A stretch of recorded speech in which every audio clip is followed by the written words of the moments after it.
Episode 345. I would like to help them understand how that they can be financially ahead by putting $3,000 or $4,000 or $5,000 into this vehicle rather than the opposite, which is to get another vehicle. So then I just have this simple procedure that I just tear out a 8.5 by 11 sheet of plain white paper, and I write 1, 2, 3 on the left side.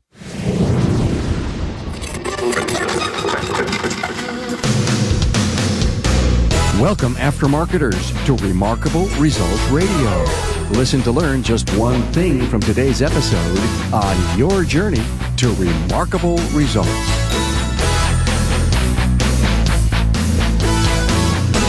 Welcome, aftermarket leaders, to Remarkable Results Radio Podcast. If you are growing, changing, or investing in your business, this is the resource you need on everything auto care.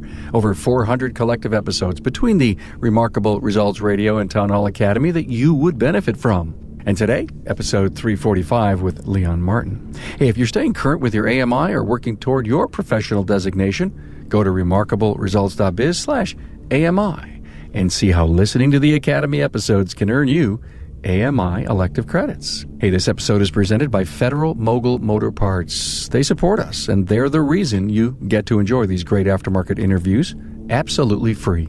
Search for parts and get the latest technical updates. Also, sign up for their Garage Rewards loyalty program for techs and shops. Go to fmmotorparts.com.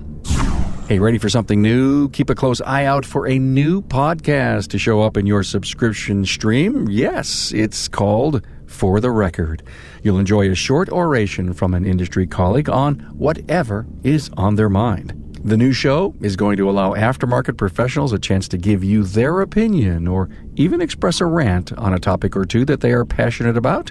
I'm so excited. So look for the new show, For the Record, coming soon. Hey, the network of listeners builds in the aftermarket's learning superhighway. I'm honored to make so many connections like new Facebook friends Brian Gillis, Justin Pryor, Greg Piquet, Hazmaz Neo, and Dan Dempster. My new Instagram followers Christian Porter and Luis Santiago. And my latest LinkedIn connections, Tom Steele, Daruv Chada, and Brian Ball. Get connected, remarkableresults.biz/social. Glad to have you all on board. Hey, when you want to buy a shop in a farming community with no less than 2,200 people, it's a challenging ordeal, especially when people tell you that you're not going to make it. Well, Leon Martin did just that. He challenged the status quo and built Autotech LLC in Rochester, Washington to a reality, a very, very strong business. This episode shows how the impact of soap, paint, and light, among others, helped Leon Martin beat the competition and create a strong and financially healthy shop. In this episode with Leon Martin, he has some very powerful advice that you can implement today to improve your business. Leon also shares his ideas on how to get customers to find money necessary to invest in repairing their vehicles. You're going to learn about colors and the power of being totally organized to improve your workflow. Leon always tells his customers maintenance is easy to schedule, breakdowns are not. His customers will nod their approval while he and his crew extracts a smile and a simple, "What can I do to make your day better?" It works wonders building strong customer relationships.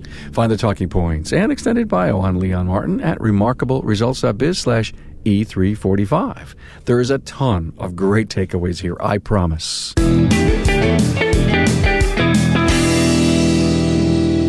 Hey, warm welcome to Leon Martin from Auto Tech Services in Rochester, Washington, the state of Washington. Hey, Leon. Hey, good morning, Carm. Glad to have you here. We met at ATE in March of 2018. Yes, that's right. I remember that. It was a great time. It was a good time. It was a great event, my first time there. And it was great to bump into you. And, so here it is, Leon, and we're kind of meeting it by chance, both in the expo hall and in a couple of other areas. And I said, so tell me about your business. And he said a couple of things he said that really interested me, which is why I'm having you on. You said soap, paint, and light. Soap, paint, and light. That's 3 of my pets. I know. And we're going to talk about that in a minute. We're going to get there. But Rochester, Washington, population about 2,300. Correct. Mm-hmm. You call that a one red light town, didn't you? Yes, 1 red light and 1 subway. That is the extent of the fast food. It'd be Subway, that's it. But I don't want people to think that there's an underground Subway, but you're talking about food, right? That's right. It's so interesting that you could have such a successful business in a one red light town. I think I'm blessed in many ways.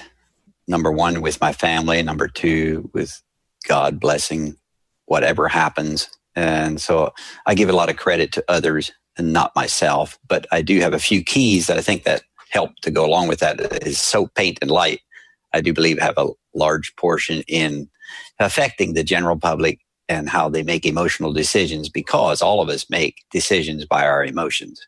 You've come a long way from, I believe, Missouri. That is correct. Mm-hmm. And you had a successful run in Missouri. I think you bought a piece of property, put up a shop. People probably told you that there was no way you were going to be successful. Yes, I was told that in 1986. There's no way to be successful in this part of the country. There's not that many people, and everyone is, depressed, and economy is not strong, and this town is not able to support another business. And I was told all the negative things, which, by the way, that is what we are told. By the time we're 18 years old, it is said we are told the word no 150,000 times, and we are told the word yes approximately 5,000 times in that same amount of time.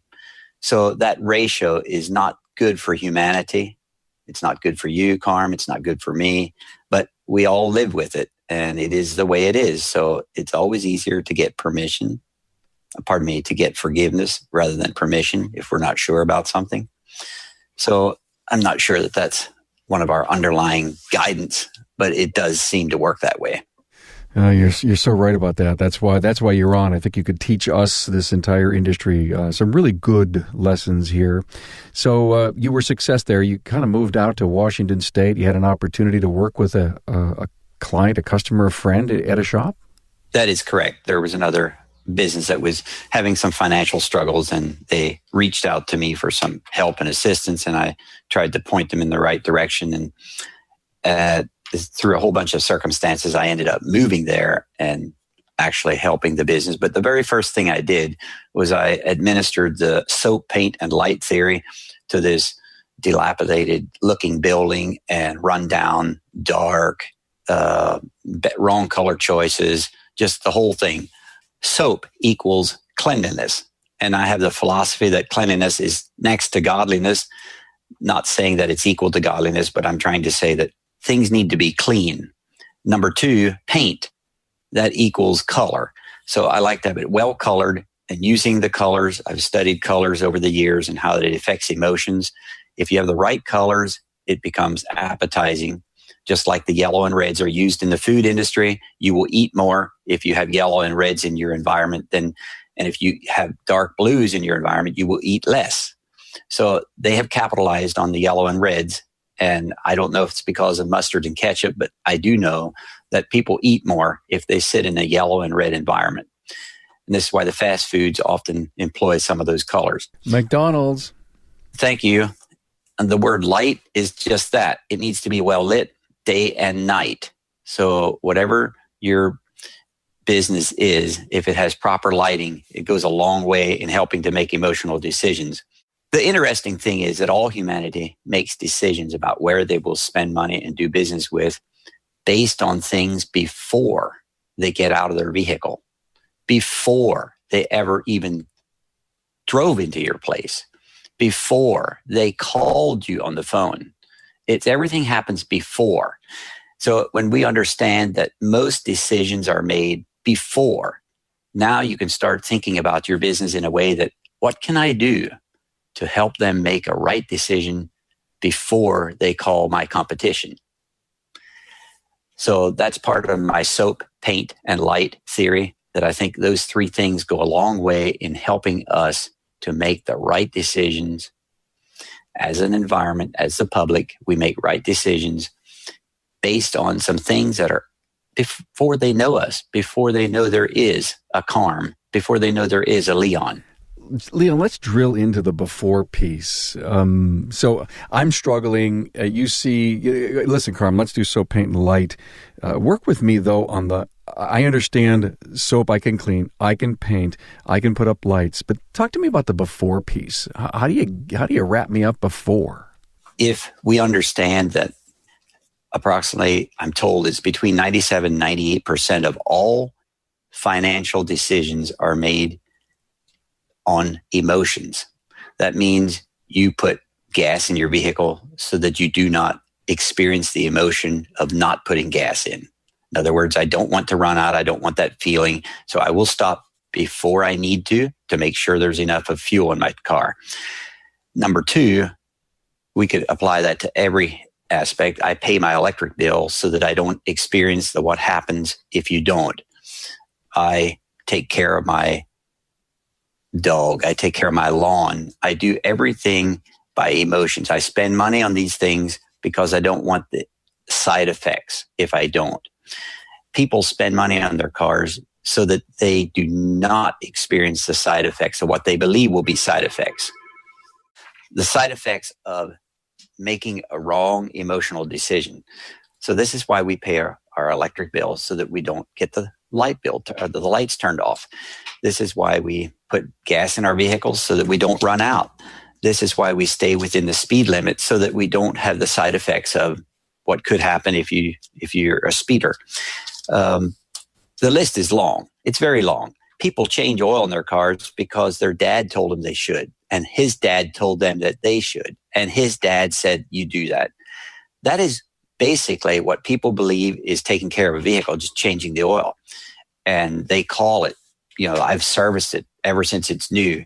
They're not necessarily coming in to say, I think it's time to have a maintenance health assessment on my vehicle. And I really think I should have my air intake tunnels examined, see if they're time to be cleaned and all that. They don't come asking for those things.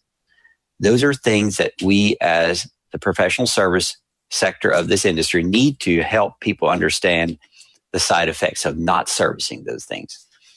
So it becomes a long chain of event till we get to that point. So is the before piece informing the customer? Correct. Before is informing. So how can you be informed before you know them?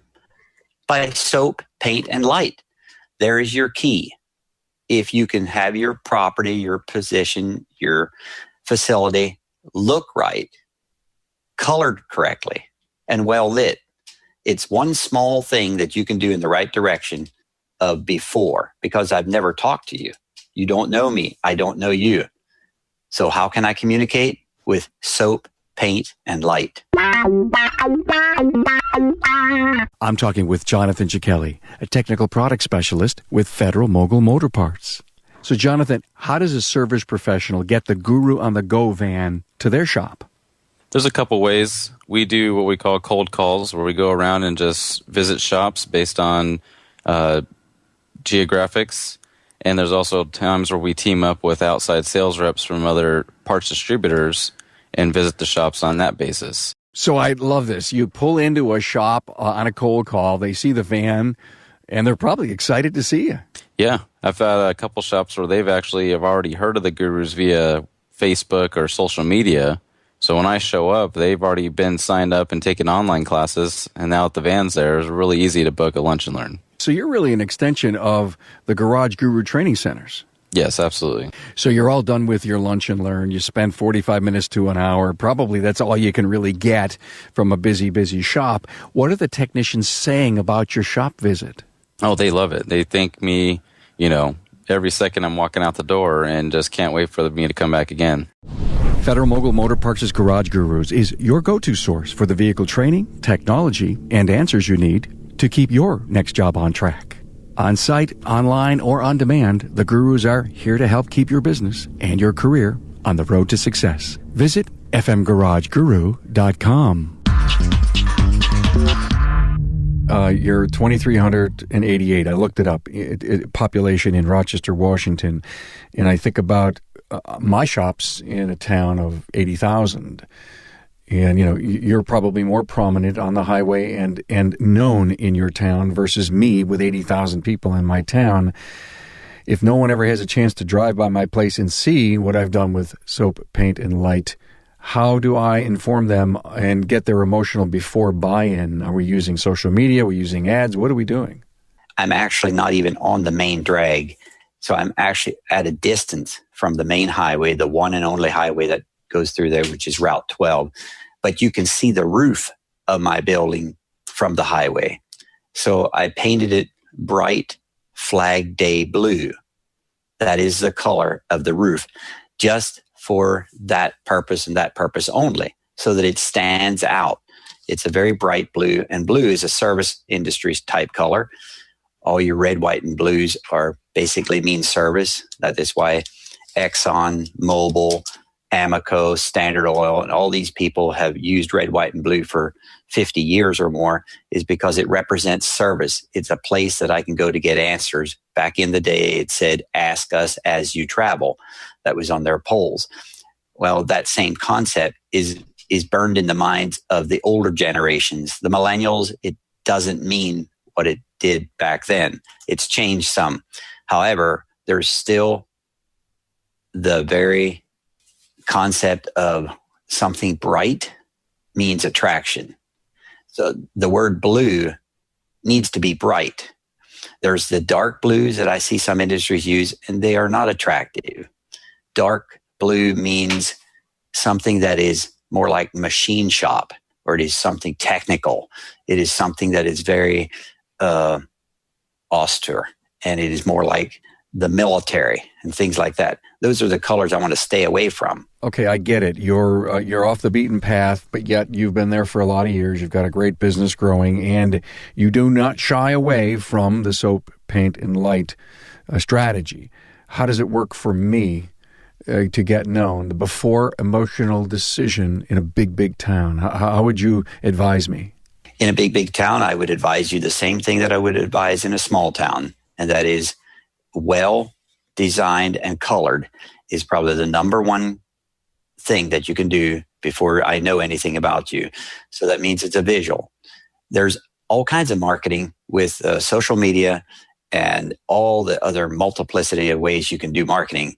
And I'm not saying anything against that, but I'm talking about the things that will cause the average motoring public to say, ooh, they give it a 3-second notice.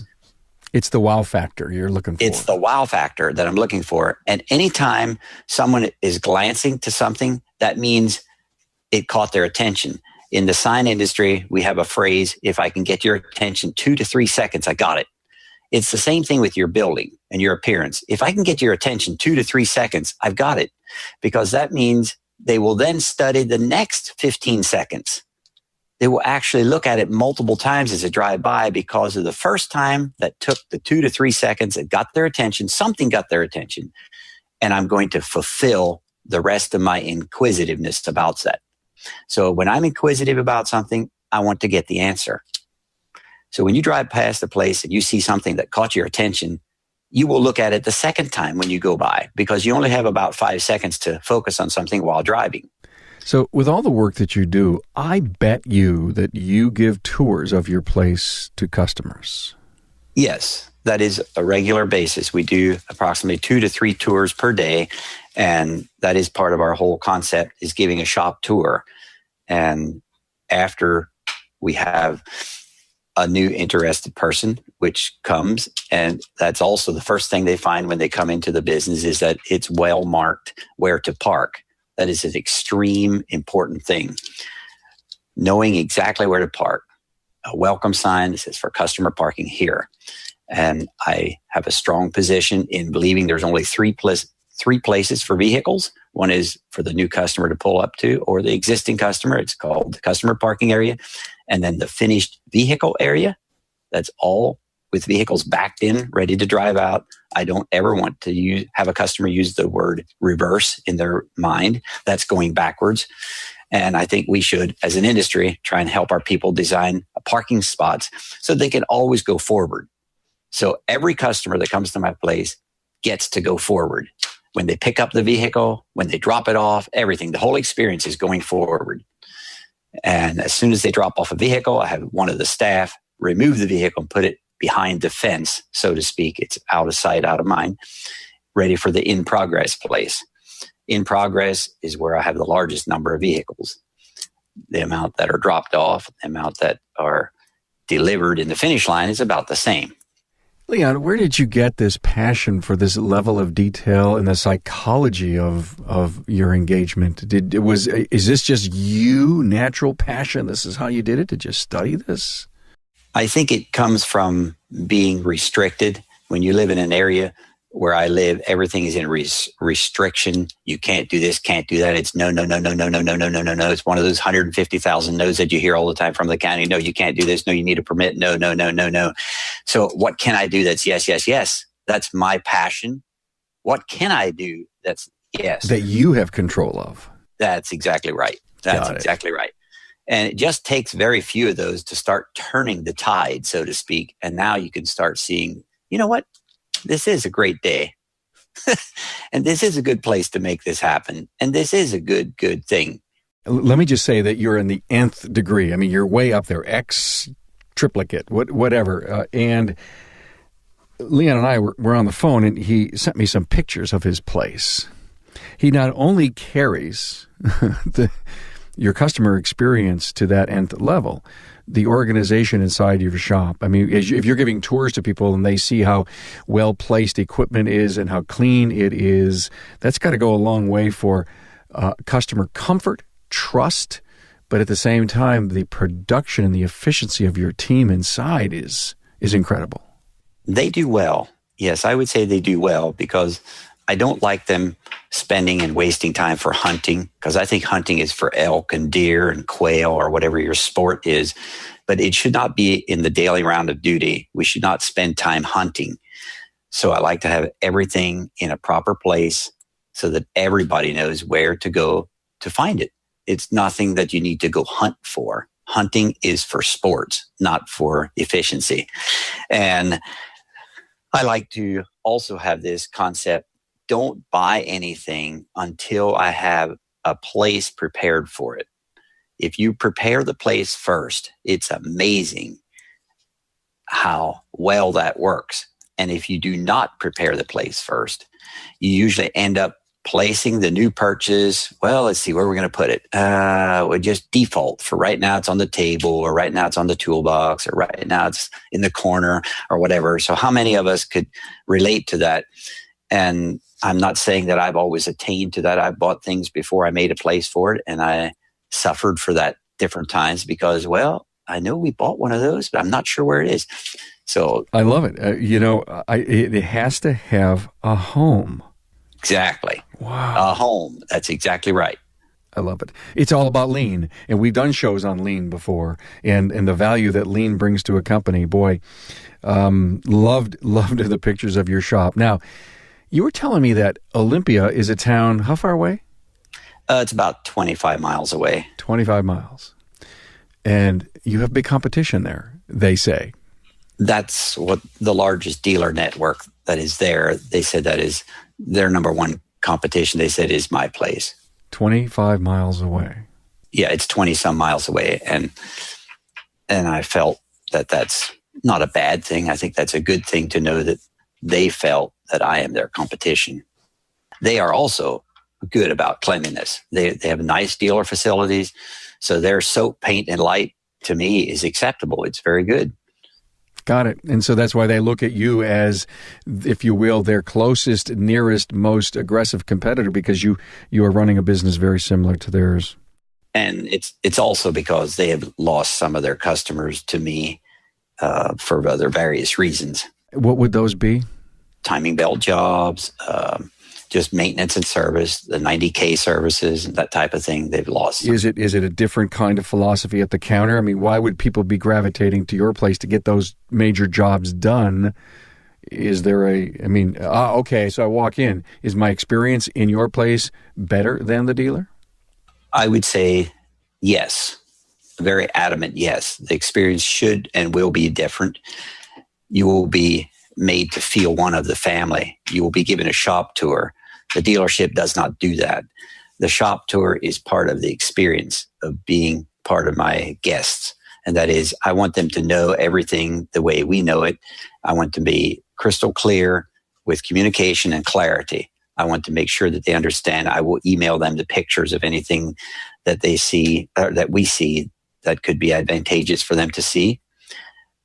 We will keep them updated by text multiple times during the day, during the job. Just a simple text like, things are going all right. I just want to let you know, and things like that. We should be done by the time that we had scheduled, just to keep them in the loop.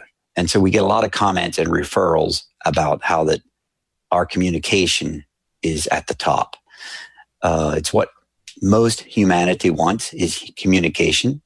And with the advent of texting, it's very, very simple and easy to do. And it's also acceptable with the millennials, with an extreme acceptance compared to even the boomers. The boomers, there's a majority of them like texting as well, but millennials all like it. So it's the way to go. Can you share what you're using for texting and vehicle inspections?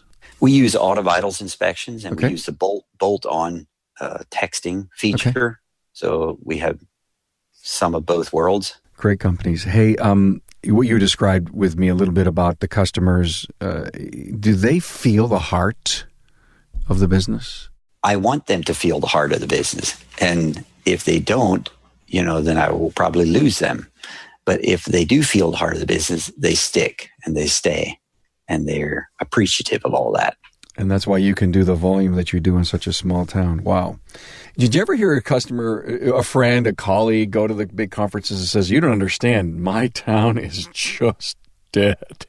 I've heard that for at least 20 some years.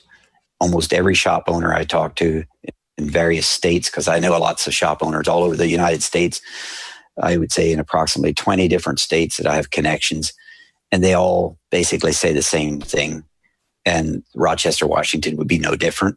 It's a very backward and suppressed town, so to speak. But I think that's not a reason to hang it up. I think that's a reason to get it out, make sure that we can get the message out with soap, paint, and light. And what it does, it draws on the surrounding community. I could not be where I am today with just a 2,300 population typical town. Because number one, if you think about how many decision makers there are within a 2,300 population town, so what does that represent? If an average family of 3.5 or 4, whatever it is. So we're down to less than 500 probably right out of the chute. Yeah. And then there's a whole, there's a certain segment that are going to school. And, you have very few decision makers as to what you really need. So it spreads and it spreads. It all spreads with referrals. Referrals are still my number one reason that I'm in business, because referrals to me are strong. And I think we can continue to build on referrals with soap, paint, and light. What share do you think you have in Rochester? Well, the share, it becomes a question of, if you're talking about oil services, that's one thing. If you're talking about general automotive maintenance, that's another thing. So we're stronger in the automotive maintenance, which we do the whole car, so to speak. Our slogan is neighbor to neighbor, bumper to bumper. So with that neighbor to neighbor and bumper to bumper slogan that we use, we have, I'm going to say, compared to the other shops in Rochester, there's a few other shops here too, but we have a strong percentage, I will say a very strong percentage of the work that's done in this community. I'm not going to ask you to commit to it, but no doubt you're on the high side of 50. Yes. Okay. Yes. Mm-hmm. We've recently done some shows on pivoting in your business. Did you ever have in all the years you've been in business and having been in Missouri and now in Rochester, was there ever a major pivot in your business that really was a turnaround moment? Maybe my single greatest pivot would be my slogan, that is, maintenance is easy to schedule, breakdowns are not. When I made a large banner like that and put it out over my awning, maintenance is easy to schedule, breakdowns are not. I use that in my shop tour. When I get to my maintenance equipment, I say that phrase. I try to drill it in everybody's mind. Maintenance is easy to schedule, breakdowns are not. And I look at them and I'm silent for a little bit, and they say, you're right. Boy, yeah, that makes a lot of sense, Leon. It makes a lot of sense, because it's very hard to schedule a breakdown, but maintenance is so easy to schedule. So here I am thinking about watching you walk people through your business and, so proud of, where you're at, soap, paint, light, and you're probably, this is scripted. I bet you every walk through this thing is scripted. So, do you say your slogan? I know, I figured so. Yes, I do that. Do you say your slogan a couple of times? I mean, do you say, yes, Carm. Yeah. I love it. I use the slogan, and then on the way back from my shop tour, right at the end, as I'm going through the last door, I have a little sign above it about attitudes. I said, pick one. We all have to pick those daily. So I said, we've got attitudes too. You could choose one today. Wow. And it brings that smile on their face, and everything. It's just part of the whole experience. People come to your place, it seems like it's an elixir. It possibly is to some. That is correct. Mm-hmm. You still have the fire in your belly that you had when you first started years ago? I don't feel any less heat because my son will say, hey, you got a new customer here. You want to give him a shop tour? I said, absolutely. I'm just ready to go do it. So what is your role in the business? It's multiple. I can pick up, wherever they have a flat spot, or if they're having somebody wants off today or something like that, then I can usually go in and fill whatever that is. But my last piece of that shop tour, I just want to make sure that you get this, and that is attitude, choose a good one today. That phrase is just something about it, and I welcome them back. And it sets the stage. This whole shop tour is all about setting the stage so that you can give them the call back after an hour or 2 hours, whatever it is, when you're done inspecting their vehicle, and explain to them what they need. And they already have this, I'm going to call it the buy-in, is already done. So the sales work does not need to happen. Competency, openness, trust, that's right. Exactly. Integrity. You really walked them through those key business strategies. They didn't even know it. That's exactly right. Mm-hmm. So you're starting to do some business coaching. Actually, I've done that probably on the side, so to speak, for a number of years, just assisting other businesses where not only automotive, but others as well, in helping them to understand they've got two free gifts from God, the smile and the right hand. It's amazing how far those two things will take you in life. And just, hi, I am, and just introduce yourself with your name, and glad to meet you today, and how can I help you? How can I make your day better? That's what I often say. How can I make your day better? And all of a sudden they say, they're kind of stumped with that. Wow. Well, yeah. They're doing all this. Yeah. They don't know where to start. How can I make your day better? And all of a sudden it's like, I know it's a psychological attack, but it really works. I think hanging out with you would be a blast, because you're just this incredibly positive person. You got family working inside, so they know Dad. I mean, Dad's rocking. He's doing his thing. How does that family dynamic work with you as the if you will, the attitude leader? Well, I think my sons are doing a better job than I did, and so I commend them a lot. Just this morning, this just took place like an hour ago. I called a certain lady about her motorhome, her Sprinter motorhome. She had issues with it. And she just wanted to tell me at the end of the conversation, I just need to tell you that Brian, the way Brian handled that whole thing with me, I'm so impressed with Brian. He really, listen to this, made me feel good. Brian made her feel good. She never saw Brian. Brian did the thing on the phone the correct way. Brian has been trained by Elite. I have a high affiliation with Elite, and I totally promote them as one of the best in the industry for training service advisors. So Brian and Merlin both have been trained by Elite, and they've done well with that training. And I was just so impressed with Donna's comments about Brian. She just wanted to keep talking about Brian. Well, I was so happy to think about, they're doing the right thing.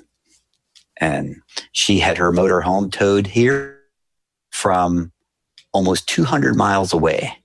Almost 200 miles away. She tried to get somebody else to work on it, and they all told her, because she lived, I think, north of Olympia, said, why don't you call Martin's, call Autotech? And she did. She said, I'm so glad I called you. Man, amazing. And those are great stories. Those are just great stories, and you build on them. Now, will you share this with Brian? Yes, I already did. Why did I even ask? Because that's how you are. Do you ever let a customer walk out of the shop if they decided not to get anything fixed or done that was too expensive? There's an occasional time that we don't meet their satisfaction or something like that. Sure, we let them walk out, but we try to always tell them this when they leave. If you, in the event, this is the phrase I use, in the event you have a mind change or you'd like to reconsider, we're always open. I want your friendship more than I want your money. Early on in your career, was there anything you could go back and tell your young self that you should have known then? Yes, I would say if I had it to do over again, I would have took more training at an earlier age rather than at a later age. So most of my training came in the last half of my career. When I trained myself basically from the magazines, from Motor Age, Service Station, Undercar, Brake and Front End, and all those things. I had a lot of training from that. And a lot of the boomers did back in the day. That's what they trained themselves with the tech papers. And I would always go through the tech papers, and this is how I would take care of a magazine. I would take the magazine and tear out all the advertisements that didn't have the right kind of information on both. If it didn't have the right kind of information on both sides, out went the page, so that I could make the magazine thin and so I could get through it. And anything that related to management or dealing with psychology or people, I would tear it out also. It was about 1991 or two, I decided to read one management article because I had never read anything like that. I was always tech, and I professed to be the best tech. There's nobody could outfix me. So I had such a high opinion of myself about fixing things and making it better than new and beating the manufacturer and just, make it all better than. That was my drive in life, to make it better than new. I didn't realize what a disconnect I had from all the emotional and the psychology and everything else that all people live with. I had a big disconnect. So I lost some interaction with people because of that. So when I started going to the tech papers, started reading the management articles, I saw right away that I have a big need here in my life. I need to catch up. And that was my big turnaround period, about 92. And I started turning around and started reading management articles, and started focusing more on that. And then I started changing some things. I started changing the way I think, started changing the way I do business. That was a huge impact. I was about ready to ask you a question, but what kind of recommendations would you give to a young new shop owner or a tech who decided to go out on his own and who's struggling? And it almost like you may have answered that already, is to become a much better leader, manager, finance, margin, all that stuff. Yes, that is correct. And studying the word business for what business really is. And it's an interaction with the people and how to understand people, how to understand body language, how to understand yourself, how to make proper goals for yourself, write those up, look at them every day, and try to help bring yourself to a pattern and a path that gets you closer to those goals. And have a coach is another strong thing I would recommend. Have some kind of a coach, because coaches have a lot to say about accountability, and humans need accountability. Without accountability, things will drop by the wayside. You also teach people how to manage their money. Yes, that's another one of my pets. I like to help people understand finances, banking, and their own finances, and how to budget. That's kind of been one of my things for many years. So that's not necessarily related to automotive, but I end up doing that with a lot of customers when they come in. It is related to automotive. A lot of people can't pay their bills. Right. So I try to do what I call creative financing. So I offer them creative ways, everything from an M&D loan, which stands for mom and dad, on down or on up from that. I have a lot of creative ways to try and help them find and acquire monies, and also to think outside of the box, because I'm sure that the people who are listening to this cast often have heard this kind of, I'm not going to put that amount of money into this vehicle, I'm going to trade it. And, they have these, back in the day, they had these assortment of lies. It was considered the top lie in the industry was a check is in the mail. And number 2 was I'm going to trade it. So I don't know if that's still true today or not, and I don't keep track of that. It's too negative to talk about. I would like to help them understand how that they can be financially ahead by putting $3,000 or $4,000 or $5,000 into this vehicle rather than the opposite, which is to get another vehicle. So then I just have this simple procedure that I just tear out a 8.5 by 11 sheet of plain white paper, and I write 1, 2, 3 on the left side. Number 1.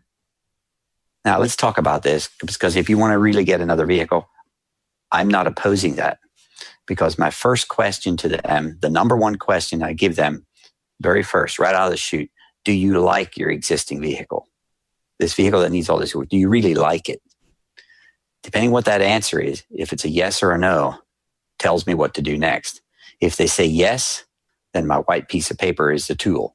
If they say no, then I will just say, well, then I think you really ought to consider getting another vehicle. And if you need help with a pre-purchase inspection, I'll be happy to help you with that. Or I'll be happy to help you get rid of this existing vehicle, if it's a no fixer or whatever it is. But if they say yes, then I want to give them 3 things to think about.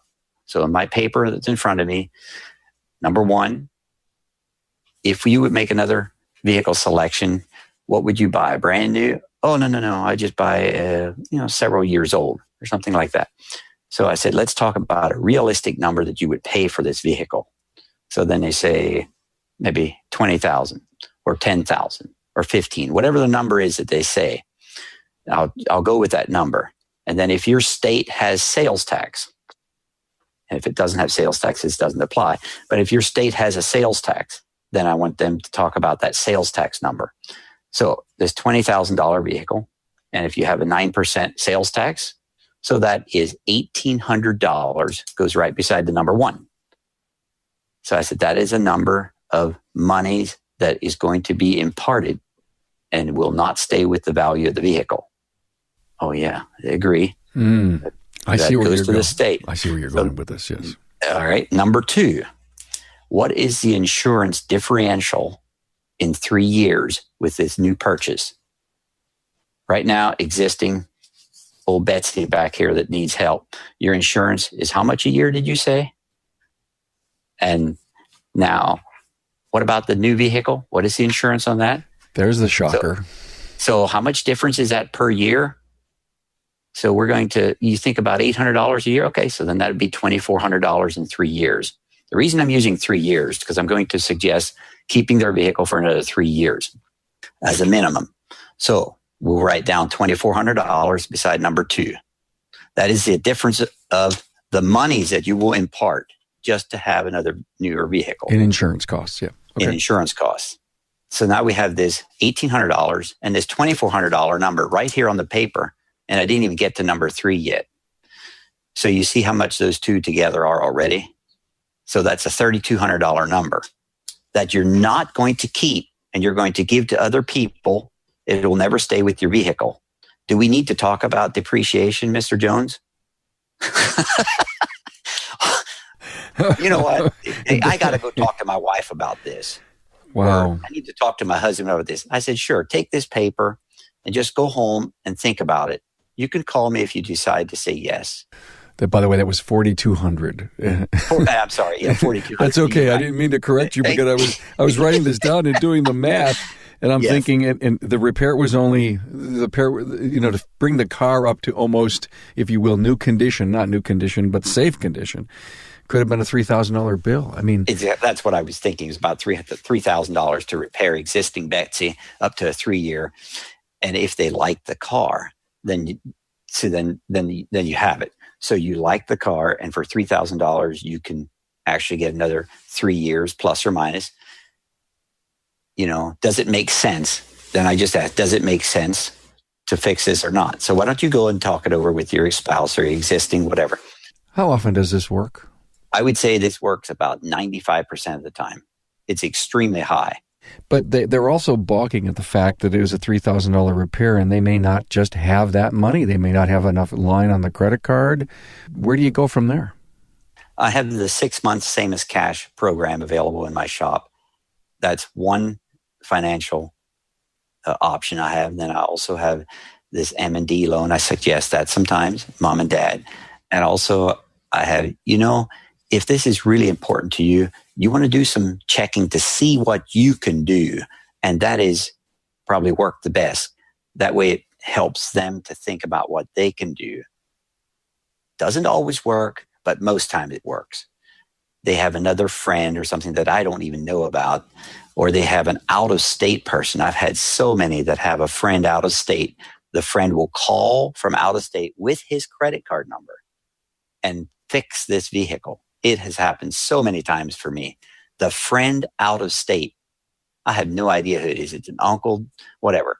You're doing the math on the white paper. You're engaging the customer in some of these solutions. You've got them thinking way outside the box. Yes, and the white paper is the exact opposite of soap, paint, and light. It is just that, a piece of white paper with a few ink marks on it. There's no glitz, gloss, or anything like that. It's not like I'm buying something here. This is like helping me all I can. This white paper helps me all I can. It's not taking my attention off of anything except this is the bare facts. That's what it is. It's like the bones of the whole conversation. So all of a sudden they see, and without pressure, I always try and encourage them to take it home and think about it. That is always easy to accept.